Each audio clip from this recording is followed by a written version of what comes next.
are Courtney Love, lead diva of the post-punk band Hole, and her husband, Nirvana heartthrob Kurt Cobain, the grunge John and Yoko? Or the next Sid and Nancy? Lynn Hirschberg reports. Lynn Hirschberg. Courtney Love is late.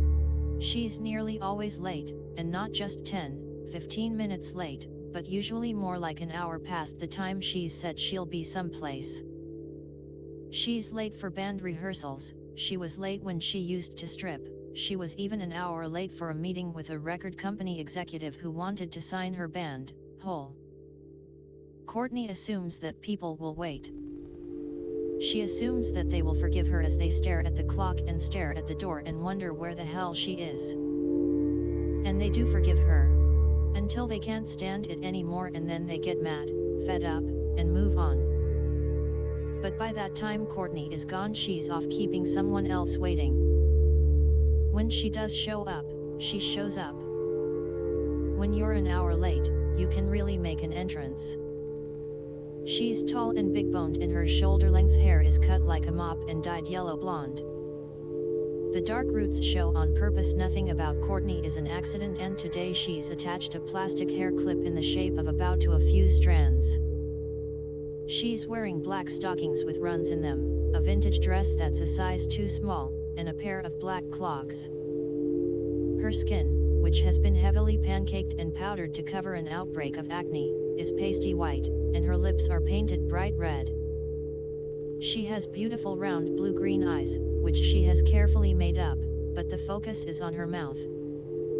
She's all lipstick and talk. From the moment Courtney sits down at a table in City, a restaurant near her home in Los Angeles, the verbal pyrotechnics begin.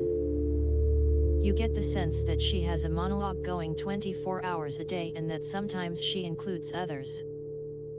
When she's not talking, she doesn't seem to be listening exactly, but, rather, absorbing. Who is this person? What is his context? What can I learn/get from him? Are the thoughts coursing through her brain? With Courtney, it's not so much scheming as it is focus. She has always known what she wanted, and what she wanted was to be a star. More precisely, Courtney always thought she was a star. She was just waiting for everyone else to wake up. It looks as if, after a few false starts, an acting career that didn't quite take, some stints in other bands that didn't work out, Courtney is having her moment. She and Hole were just signed to $1 million record deal. She is married to Kurt Cobain, the lead singer of Nirvana, and within the realm of the alternative music scene, Courtney is now regarded as a train wreck personality. She may be awful, but you can't take your eyes off her. Her timing is excellent. In the wake of the huge success of Nirvana, an extremely talented rock band from Seattle that surprised everyone in the industry by selling 7 million records worldwide, there has been a frenzy to sign other bands in the punk grunge underground mode. The music ranges from almost pop to loud thrashing. The only real unifying link is that most of the bands are on independent labels and appeal to college audiences. No one can get a seat on a plane to Seattle or Portland now, says Ed Rosenblatt, president of Geffen Records, Nirvana's label. Every flight is booked by A&R people out to find the next Nirvana. Last August, Hole, which is much more extreme and less melodic than Nirvana, released Pretty on the Inside on Caroline Records, an independent that is a subsidiary of Virgin. The record is intensely difficult to listen to. Courtney's singing is a mix of shouting, screeching, and rasping, but her songwriter, which has been compared to Joni Mitchell's, is powerful. Pretty on the Inside, writes Elizabeth Wurtzel in The New Yorker, is such a cacophony full of such grating, abrasive, and unpleasant sludges of noise that very few people are likely to get through at once, let alone give it the repeated listenings it needs for you to discover that it's probably the most compelling album to have been released in 1991. Courtney's post-feminist stance echoes throughout her songs. Her chosen topics, rape and abortion, to name two, are extremely provocative. Slit me open and suck my scars, she sings about sex. Don't worry baby, you will never stink so bad again, she intones about a botched abortion. In her strongest song, Doll Parts, she turns introspective. I want to be the girl with the most cake / he only loves those things because he loves to see them break / I think it's all true, I am beyond fake / someday you will ache like I ache. Even before Nirvana's massive success, Hole was lumped with Babes in Toyland, L7, The Nymphs, and other female-late underground groups. Although these bands were quite different from one another, and wildly competitive, they were all dubbed Foxcore. And when Nirvana's album Nevermind started to sell like mad, the so-called Foxcore bands suddenly seemed commercially viable. There's a pre-Nirvana record industry perception of this kind of music, says Gary Gersh, the Geffen Records A&R person who signed Nirvana. And there's a post-Nirvana record industry perspective. But if you're out there and trying to sign the next Nirvana, you're chasing your tail. The game is not finding the next Nirvana, because there won't be a next Nirvana. It is somehow appropriate that Madonna's new company, Maverick, was the first to be interested in signing Courtney Love to a major record deal. In mid-1991, Guy Ossiri, an enthusiastic 19-year-old who was working for Madonna and her manager, Freddie DeMann, at their then unnamed company, told his bosses about Hole. He also contacted Courtney's lawyer, Rosemary Carroll, and Hole mania began. Courtney had been orchestrating this game plan from the beginning, says Carroll. She was always very aware of the business, of her place in the business. Courtney claims she never wanted to sign with Maverick. Freddie would have me riding on elephants, she says. They don't know what I am. For them, I'm a visual, period. Madonna's presence worried her even more. She did not want to share the spotlight with the premier blonde goddess of the last decade. Madonna's interest in me was kind of like Dracula's interest in his latest victim. But Courtney, who is nothing if not shrewd, knew that one offer could spur other offers. Besides, she had another ace to play. By late '91 she was dating Kurt Cobain. When Hole went to England, she wasn't shy about either Madonna's interest or her new boyfriend. She gave lots of interviews in the notoriously fickle British music magazines, who adored her grunge rock sound and her Tom 30s tea dresses, proclaimed her their new genius. The British tabloids called me leggy and stunning, she recalls. The best article was about Madonna. It had a really big picture of me as a blonde and a really small picture of her as a brunette. I cut that one out. For his part, Ossiri, who saw Courtney and Hole as his private find, was shocked. The stories in the English press went, Madonna doesn't have AIDS and she wants to sign Hole, he recalls, sounding rather exasperated. From then on, it was Madonna's Hole, Madonna's Hole. Suddenly, we were just one of the bidders. At Hole's next show, 13 A&R people were there. So it began the first ever bidding war over an unsigned female band. It wasn't clear whether or not most of the bidders liked, or even knew Hole's music. It was the magic combination of Madonna's interest, Kurt Cobain's interest, and the strength of Courtney's personality. In any case, Clive Davis, president of Arista Records, reportedly offered $1 million to sign the band. Rick Rubin, head of Deaf American, was interested, but he and Courtney clashed when they met. She had similar difficulties with Jeff Ayeroff at Virgin. Now, Kurt, she exclaims, is able to go into Capitol, go into a meeting, decide he doesn't like it halfway through, walk out on the guy's mid-sentence, and everyone goes, there goes Kurt. He's so moody. Nirvana's great. But I go in and spend 3 hours with Jeff Ayeroff and tell him more about punk rock than he ever knew. I give him quality time, but, I'm sorry, I don't want to be on his label, and he gets a boner about it and calls me a bitch. Madonna's interest in me was kind of like Dracula's interest in his latest victim, says Love. In the end, she signed with Gary Gersh at Geffen, the same label as Nirvana. We didn't make the deal because she is married to Kurt Cobain, says Ed Rosenblatt. But it is a little weird. Hole is a band who we happen to believe in, and, oh, by the way, she's married to. Courtney's deal, worth around $1 million, is bigger and better than her husband's. She and Carol insisted on that. I got excellent contractual things, she boasts. I made them pull out Nirvana's contract, and everything on there. I wanted more. I'm up to $500,000 for my publishing rights and I'm still walking. If those sexist assholes want to think that me and Kurt write songs together, they can come forward with a little more. She pauses. No matter what label I'm on, I'm going to be his wife, she says. I'm enough of a person to transcend that. Probably. But in the circles she travels in, Kurt Cobain is regarded as a holy man. Courtney, meanwhile, is viewed by many as a charismatic opportunist. There have been rampant reports about the couple's drug problems, and many believe she introduced Cobain to heroin. They are expecting a baby this month, and even the most tolerant industry insiders fear for the health of the child. It is appalling to think that she would be taking drugs when she knew she was pregnant, says one close friend. We're all worried about that baby. Courtney and Kurt are the 90s, much more talented version of Sid and Nancy, says one executive. She's going to be famous and he already is, but unless something happens, they're going to self-destruct. I know they're both going to be big stars. I just don't want to be a part of it. Courtney has heard all this before and, in a perverse way, she thrives on it.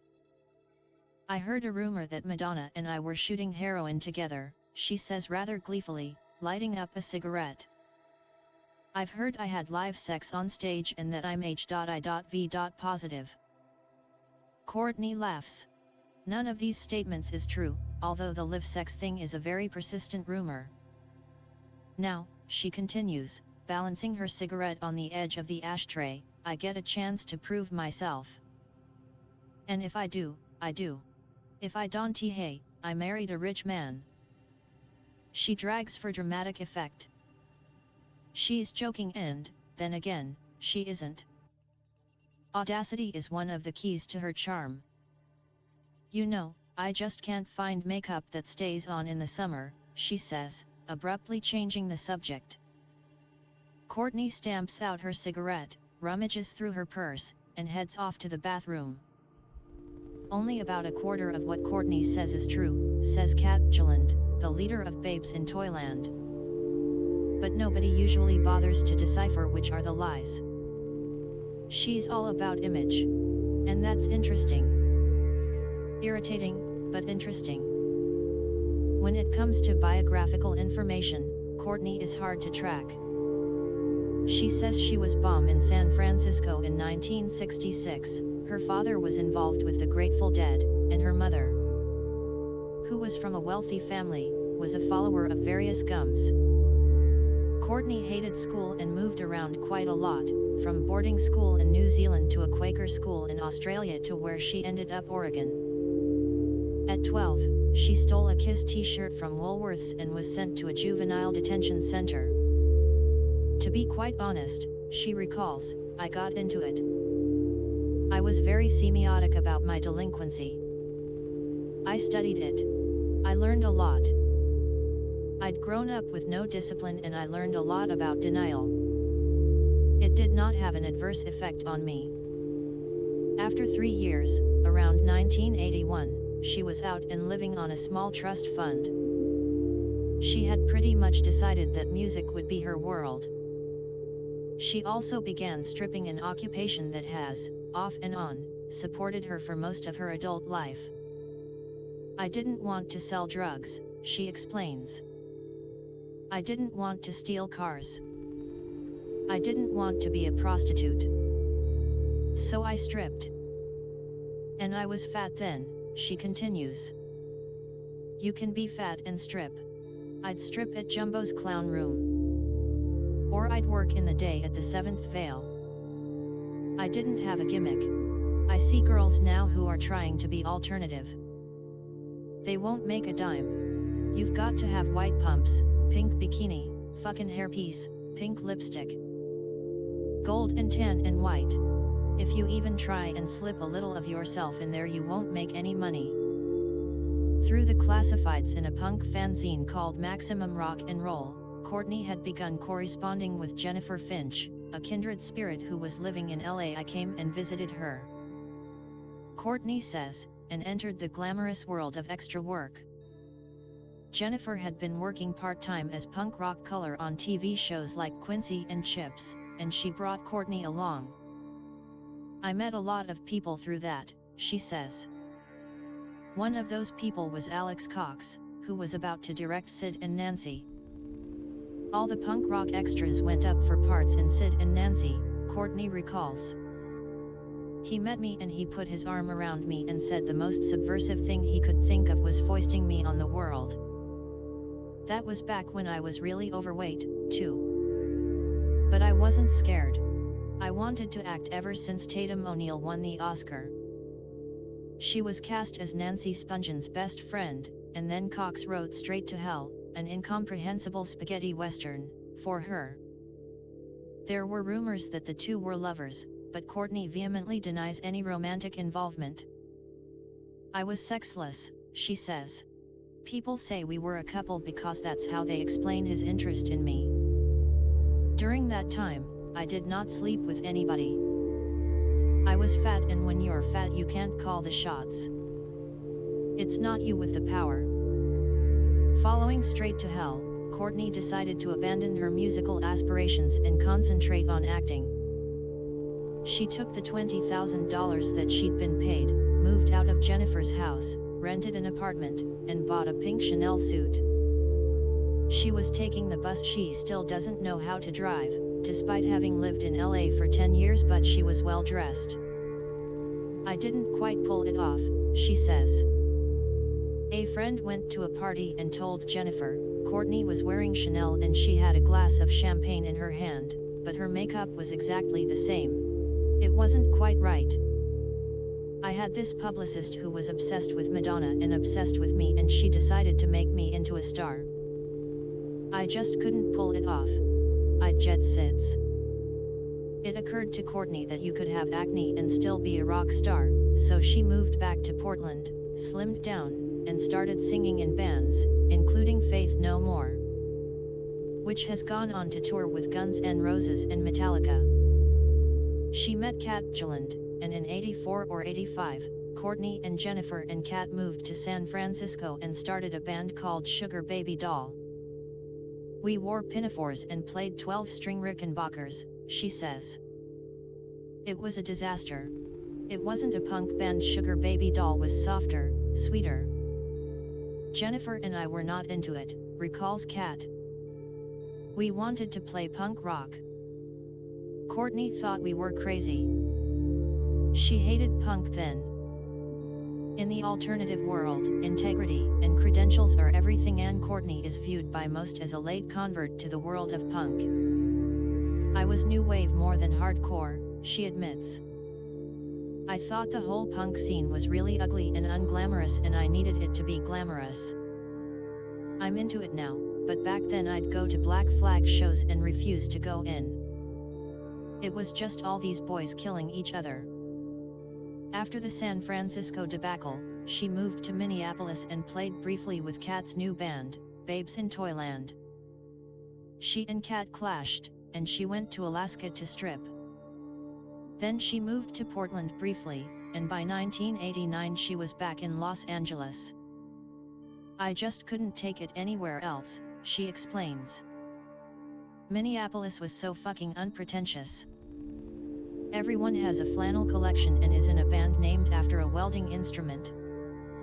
She put an ad in the Recycler, I want to start a band. My influences are Big Black, Stooges, Sonic Youth, and Fleetwood Mac, and Strip to pay the rent. I worked at Star Strip, she says. The girls in that place are super constructed. They're a little classy. 3 of them had fucked Axel. Soon she put together Hole and started to rehearse in earnest. The first time I saw her on stage she was dressed like a soiled debutante, says Rosemary Carroll, Courtney's lawyer. Her dress was ripped and she was a mess except for a perfectly pressed huge pink bow on the back of her dress. She was riveting to watch. Courtney had a presence and a power that was fascinating. Hole played around LA, but they weren't discovered until they went to England in late 1991. Courtney may have been jumping on the Foxcore/alternative bandwagon in America, but in England she was perceived as an original. With her dirty baby doll dresses and dark kinky songs, she was the UK music press pin-up of choice.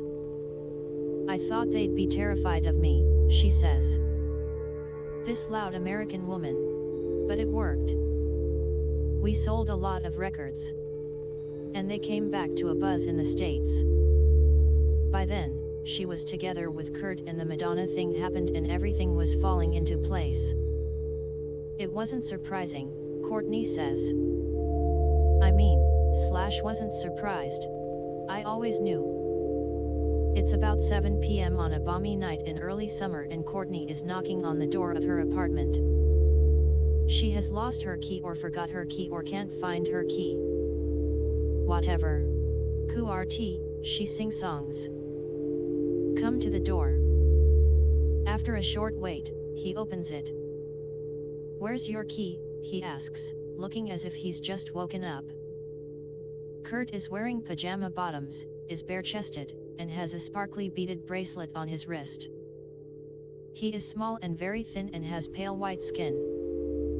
His hair, which he's dyed red and purple in the past, is now blonde, and his eyes are very blue. His face is quite beautiful, almost delicate. Where Courtney projects strength, Kurt seems fragile. He looks as if he might break. "God, it's hot in here," Courtney says, marching into the apartment. Kurt explains that he's turned the heat on. It feels around 100 degrees in the living room. "I'm still cold," he says, slumping into an overstuffed armchair. He looks exhausted. Their home, in the Fairfax area of LA, is sparsely furnished. There are guitars in their open cases on the floor, and a Buddhist altar has been set up against one wall. Dead flowers sit in a vase next to a pair of those see-through body anatomy dolls. In fact, there are dolls everywhere, infant dolls with china heads that Kurt is using in the next Nirvana video, a plastic doll that he found while on tour, and many, many toy monkeys. Painted on the fireplace, which is covered with candy hearts and heart-shaped candy boxes, are the scrawled words "My best friend." "We had a fight last night," explains Courtney. "So I wrote that to remind him." She continues the apartment tour, showing off a drawing that Kit's sister did, a photo of him at 6 with a drum, another doll, whose head is cracked open. In the kitchen, Courtney has taped lists all over the cabinets. "Kit's ex-girlfriend made these," she says. "I found them when I went through his stuff." She reads aloud from 1-1. "Good morning. 2. Will you fill up my car with unleaded gas? 3. Sweep kitchen floor. 4. Clean tub. 5. Go to Kmart. 6. Get $1 in quarters." This last one seems to crack her up. He never did any of that stuff. The phone rings. Kurt has disappeared into the bedroom, and Courtney goes to answer it. "Hi, Dave," she says. It is Dave Grohl, the drummer in Nirvana. The band has been on hiatus for a few months and Dave is calling from Washington, D.C. "I'll go get him," Courtney says, sounding more than slightly perturbed. She puts down the receiver. "Just call me Yoko Love," she says. Courtney. Kurt curls up with the phone, and Courtney plops down on a legless sofa. She is wearing a green flowered dress that's ripped along the bodice so that her bra is exposed. "They all hate me," she says. "Everyone just fucking hates my guts." This may be true. Since Courtney and Kit's courtship began last year, she has reportedly antagonized Grohl and Chris Novoselic, the other 2 members of Nirvana. "Courtney always has a hidden agenda," says someone close to the band. "And Kurt doesn't. He's definitely being led. While it's difficult to determine Courtney's ulterior motive with regard to Kurt, she does have many feuds galore. Her major complaint in terms of Nirvana seems to be with Novoselic wife, Shelley. Courtney's gripe is vague, something about Shelley's making Kurt sleep in the hallway of their house. I wouldn't let her come to my wedding, Courtney says. She definitely relishes her position as Mrs. Kurt Cobain. It was one of her goals, not something she left up to fate. The couple first met 8 or so years ago in Portland. Back then, she recalls, we didn't have an emotion towards each other. It was, like, are you coming over to my house? Are you going to get it up? Fuck you. That sort of thing. By the time they met again, Kurt was a star and Courtney was much less casual in her approach. She realized that, when it comes to romance, aggressive behavior can be very appealing. People say, how did she get Kurt, says one friend. Well, she asked. And she wouldn't take no for an answer. Courtney pursued him for months, got his number, called him, told interviewers that she had a crush on him. She even resorted to religion. Courtney chanted for the coolest guy in rock and roll, which, to her mind, was Kurt to be her boyfriend, says Jimmy Boyle, a friend who works for Deaf American. Finally, she persuaded an eager-to-please prospective manager to give her tickets to a Nirvana show in Chicago. I was there in Chicago when they consummated their relationship, says Danny Goldberg, senior VP at Polygram and Nirvana's manager. We chatted for a while and Courtney worked her way into the other room, where Kurt was. I didn't see sparks, but they did go home together. That was in early October. They were married in February.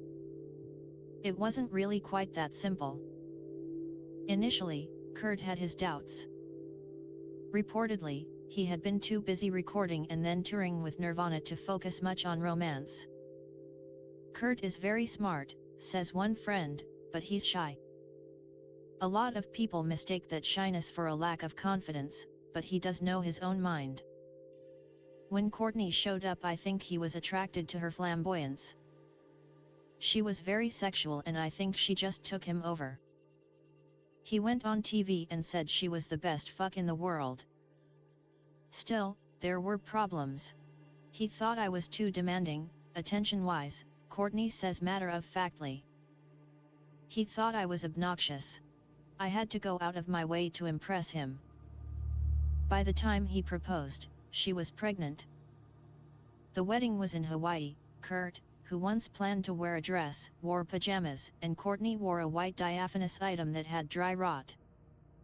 It had been Frances Farmer's in a movie. She signed a prenuptial agreement and they did not go on a honeymoon. Life is like a perennial honeymoon right now, she says. I get to go to the bank machine every day. All this would be perfect, except for the drugs. 20 different sources throughout the record industry maintain that the Cobains have been heavily into heroin. Earlier this year, Kurt told Rolling Stone that he was not taking heroin, but Courtney presents another, extremely disturbing picture. We went on a binge, she says, referring to a period last January when Nirvana was in New York to appear on Saturday Night Live. We did a lot of drugs. We got pills and then we went down to Alphabet City and Kurt wore a hat, I wore a hat, and we copped some dope. Then we got high and went to SNL. After that, I did heroin for a couple of months. It was horrible, recalls a business associate who was traveling with them at the time. Courtney was pregnant and she was shooting up. Kurt was throwing up on people in the cab. They were both out of it. Courtney has a long history with drugs. She loves Percodans, and has dabbled with heroin off and on since she was 18, once even snorting it in room 101 of the Chelsea Hotel, where Nancy Spungen died. Reportedly, Kurt didn't do much more than drink until he met Courtney. He tried to be an alcoholic for a long time, she says. But it didn't sit right with him. After their New York binge, it was suggested to Courtney that she have an abortion. She refused and, reportedly, had a battery of tests that indicated the fetus was fine. She wanted to get off drugs, says Boyle. I brought her herbs to ease the kick, so she wouldn't freak out so badly. I was bringing stuff over to her house every day because it's a whacked out thing to do to a kid. According to several sources, Courtney and Kurt went to separate detox hospitals in March. After a few days, she left and went and got him, says one insider. They never went back. Whether or not they are using now is not clear. It's a sick scene in that apartment, says a close friend. But, lately, Courtney's been asking for help. She is definite about one thing, she wants the baby. And so does Kurt. In the living room is a painting he made using the sonogram of the fetus as a centerpiece. They know it's a girl and have picked out a name, Frances Bean Cobain. Kit's the right person to have a baby with, Courtney continues. We have money. I can have a nanny. The whole feminine experience of pregnancy and birth, I am not into it on that level. But it was a bad time to get pregnant and that appealed to me. She smiles. Besides, we need new friends. This is a sly reference to Kit's phone call, which is winding down. Dave is upset, Kurt says after hanging up. So, Courtney says, what do you want to do? Why don't you start a new band without Chris? Kurt pauses. He looks upset. But I want Dave, he says. He's the best fucking drummer I know. They are both silent a few minutes. Kurt looks so tired he seems to be asleep with his eyes open. Courtney suggests they go out to buy cigarettes. Will I get hassled, says Kurt, who, due to the popularity of Nirvana's videos, is recognized everywhere. Get used to it, says Courtney. He shrugs. It doesn't look as if he wants to move an inch, much less miles into the world. You're such a grump, she says. It's frustrating. You marry a millionaire rock god and all he wants to do is stay home and mope. We never do anything, Courtney whines. We never do anything fun. Kurt is silent. O.K, he says finally. Where are the car keys? As Courtney searches for them, Kurt heads off to the bedroom to put on a shirt. You know, he drives really well, she says as she hunts through a pile of stuff. He likes safety. There's just been an earthquake 6.1 on the Richter scale, but Courtney and Kurt don't notice. They are too busy shopping. Kurt is excited. This store, American Rag, which is huge and specializes in authentic vintage clothes mixed with clothes that are new but appear to be vintage, has an enormous collection of used jeans in very small sizes. He is making his way through the rack very, very slowly. I got him to wear boxers, Courtney says, helping him to find his size. You can't believe how tacky he was. He wore bikinis. Colored. Just a tacky thing. She gets impatient and heads off to inspect a rack of dresses. She is very specific about style. She tries to achieve what she terms the Kinderhore look, which seems to mean either ripped dresses from the 30s or one size too small velvet dresses from the 60s. Her hair and makeup remain consistent: white skin, red lips, blonde hair with black roots. It's a good look, she explains. It's sexy, but you can sit down and say, I read Camille Paglia. Courtney is extremely possessive about this style statement. She is currently in a war with her erstwhile friend Kat Gilland because of a borrowed velvet dress. Or, at least, that's what started it. Kat has stolen a lot from me, she says, hitting on one of her very favorite themes. Dresses. Lyrics. Riffs. Guitars. Shoes. She even went after Kurt. That was the last straw. Because I put up with the lyric stealing. And I put up with her going to England first in a dress that I loaned her. Now I can't wear those fucking dresses in England anymore. Kat isn't Courtney's only target. She's convinced that nearly everyone in the music scene today is either plundering her shtick or is just plain worthless.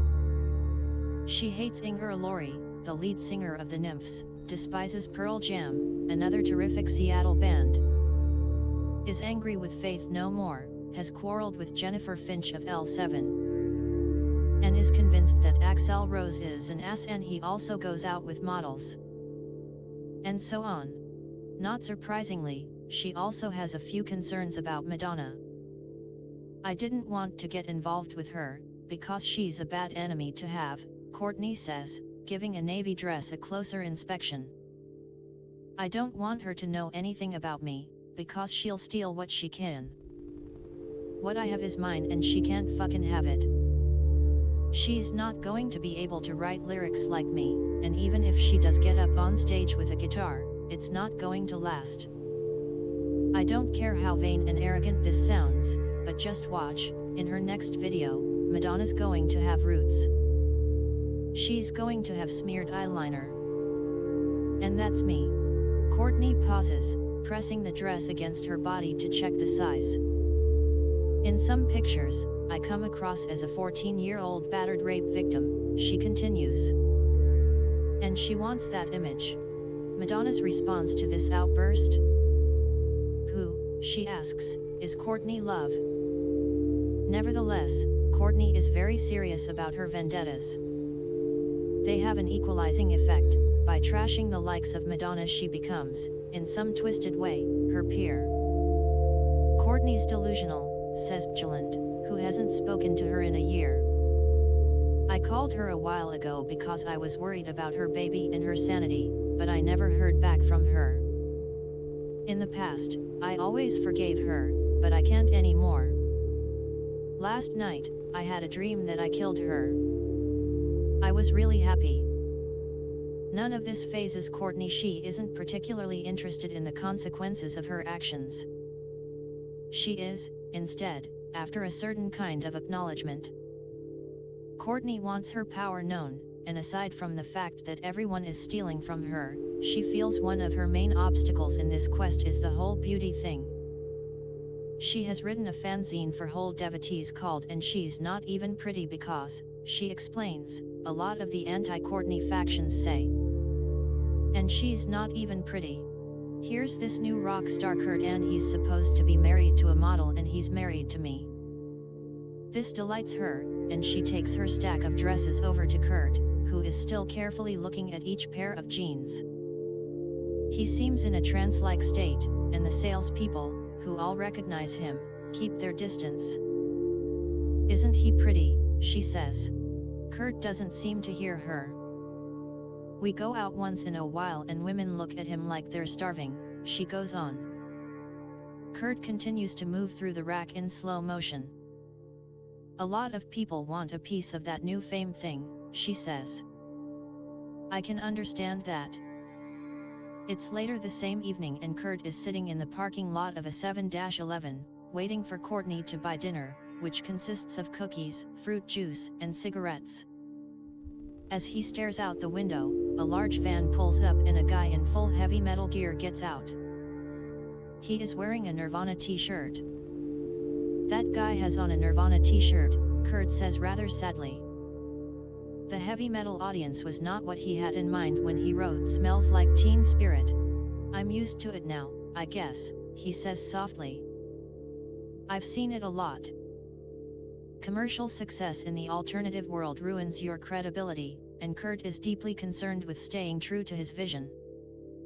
He wouldn't perform at Axl Rose's 30th birthday bash and turned down a spot on this summer's Metallica Guns N' Roses tour. Still in all, the general consensus is that Nirvana should quit, says Bjelland. "They've reached Nirvana. What are you going to do after that?" This is ridiculous logic, but it is the conventional wisdom within the community. "Courtney," Kurt says when she returns, "that heavy metal guy was wearing a Nirvana t-shirt." "I know," she says, munching on a cookie. "I saw him." There is a long pause while they ponder this reality. I'm neurotic about credibility, Courtney says finally. And Kurt is neurotic about it, too. He's dealing with people who like his band who he despises. For instance, a girl was raped in Reno. When they were raping her, they were singing Polly, a Nirvana song. Courtney pauses. These are the people who listen to him. But there are all kinds of fame, she continues. Like the Replacements had respect fame. Big respect fame. And that kind of fame can really mess with your head. Rather than, say, Paula Abdul fame. That is Valley fame. Kurt laughs. Courtney has a basic, common-sense approach to business matters that clearly appeals to him. Credibility is credibility, she says. All these labels signing everything that moves because they think they can purchase credibility. They think they can market it. And I say, let them try. Kurt turns the key in the ignition. Why do/want what I want, she says, although no one's asked the question. You have to give yourself some bogus sincere 90s little reason about what it is that's making you go. And mine is influence. Kurt smiles. He knows what she's talking about. Hi. It's a month later and Kurt sounds like a new man. Cheerful. Alert. He's talking on the phone from their hotel room in Seattle, where he and Courtney are rehearsing with their respective bands. It's great to play with the boys again, he says. He chatters on about his car and the recent riots in LA. Courtney is out at the sauna, he says. She's really pregnant now, but she's not that big. I think we'll have a little elf baby. 4 hours later, Courtney is on the line. She, too, sounds happy and less manic. She's full of news. There are rumblings that Gus Van Sant wants to put her in his next movie. She's found a new bassist for Hole. And she and Kurt have bought a house in Seattle. Nothing is better than being landed gentry, she says. You must own property. That's what I told Kurt. Nirvana is going on a mini tour in Scandinavia, and the baby is due in early September. It's the same day as the MTV Video Awards, Courtney says. I think it's very important that Kurt play that, but he doesn't think like I do. If I was him, I'd have to play the Video Awards.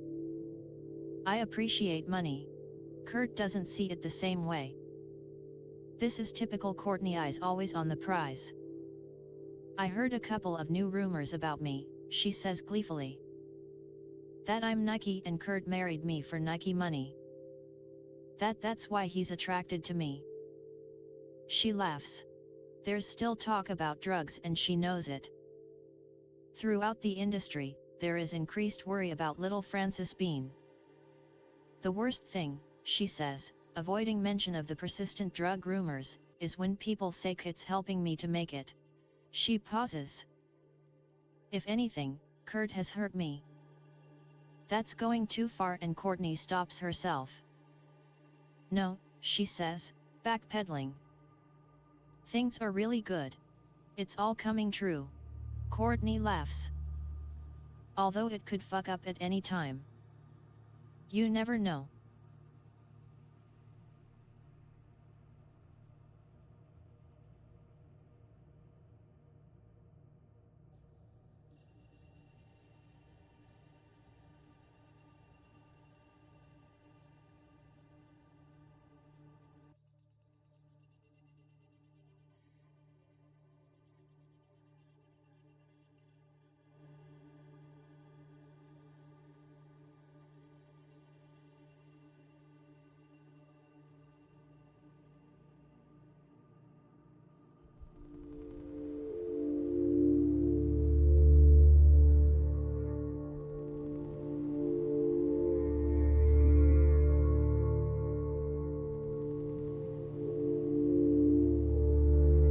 A bidding war for our book.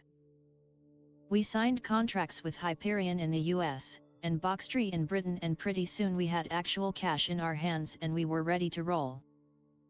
I was given access all areas passes for Nirvana's European tour in June 1992. It was decided that I should be the one to go on the tour, while Brit went to Seattle to research the grunge scene there. I joined the band in Dublin, and travelled with them to Belfast, Paris, and Denmark. One afternoon at Roskilde in Denmark, I was wandering around the backstage area, when I bumped into Courtney Love. We had not spoken much, but I had introduced myself earlier in the tour and she had been friendly. She had previously starred in a film with Shane and the Pogues called Straight to Hell and had got on well with some of the band. Because we had decided to include Courtney in our book, I asked her if she would mind doing an interview with me. She said she would be happy to do one. But Kurt was not at all happy with this idea. Later that same day, I was approached by Janet Billig, the band's American publicist, who told me that the band would prefer if I left the tour immediately. I was devastated. I actually broke down in tears. I simply could not understand what I had done wrong. Kurt, it was explained to me, was not happy that I had asked Courtney for an interview. That was the reason. I was not to know at the time that Courtney would appear in the September issue of Vanity Fair and that the article would quote her as saying that she had used drugs while pregnant with Francis Bean, the couple's child, and that this would lead to a whole heap of trouble. Brit and I explained to Nirvana's management that we had no choice but to continue with our book, but that as fans of the band we would prefer to maintain a good relationship with them. At this stage, there was no animosity between us. It was explained to me that while they understood this, they no longer felt comfortable having a journalist at such close quarters. And so I traveled to Seattle, to research their background. In Seattle, I stayed with Charles Peterson, who was a very old friend of the band, and he took me around and introduced me to all the people who were relevant to the story. I began interviewing people about the band. Everyone that I spoke to in Seattle said pretty much the same things, and confirmed what I had already discovered. Which was that Nirvana were a really nice, friendly, genuine bunch of guys. Apart from that, people didn't have a lot to say. What most people wanted to do was talk about Courtney.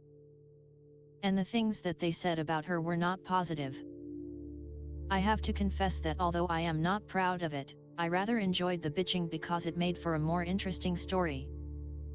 While I was in Seattle, Brit was basing herself in LA, and while she was there, she interviewed a man called James Moreland, who had been Courtney's previous husband. Like a lot of people, he had some negative things to say about Courtney, but they were not serious allegations.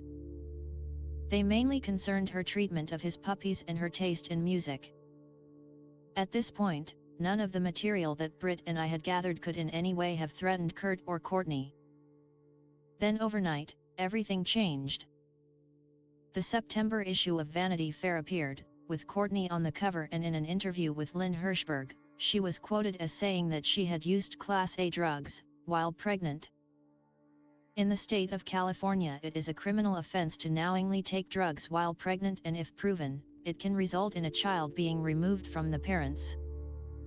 There was an immediate backlash against Courtney in the US media, and while she denied the story, Lynn Hirschberg stood by it and claimed to have tapes to prove it. Intrigued, Brit interviewed Lynn Hirschberg, who claimed to have been subjected to verbal abuse and harassment by Courtney, as a result of the interview. Somehow, Courtney discovered that Brit had spoken to Lynn Hirschberg, and there was an immediate backlash against us and our book.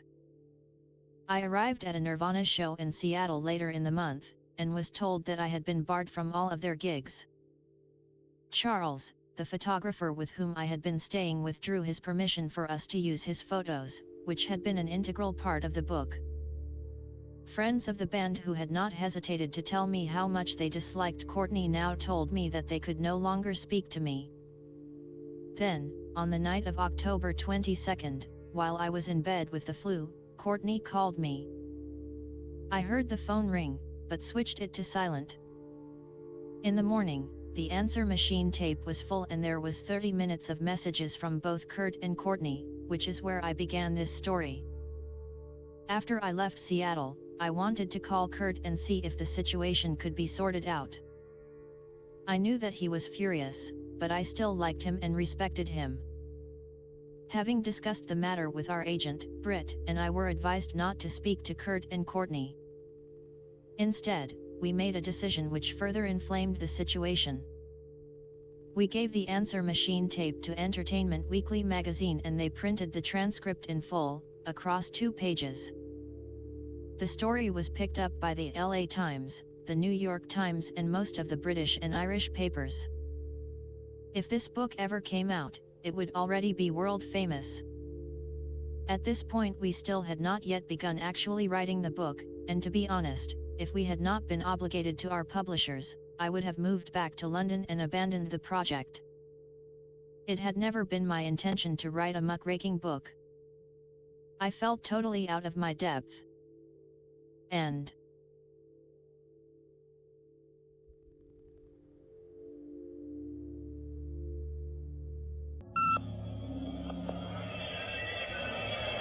I find you both very attractive.